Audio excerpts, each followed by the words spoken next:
কি অদ্ভুত এবারের এই দুর্গাপুজোর সময়ের নির্ঘণ্ট। সবই রাতে, আর ভোর রাতে।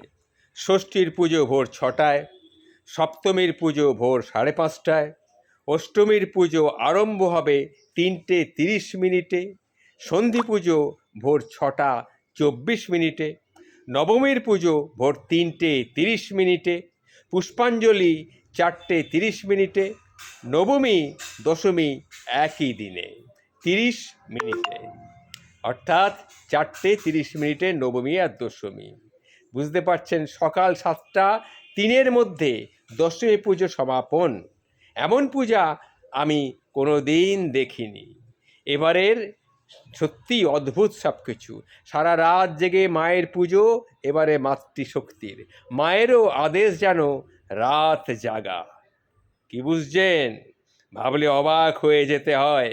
এবারের পুজোতেও যেন রাত দখলের পালা। সে দেখবে আসুরি শক্তির বিনাশ এই রাতেই হবে।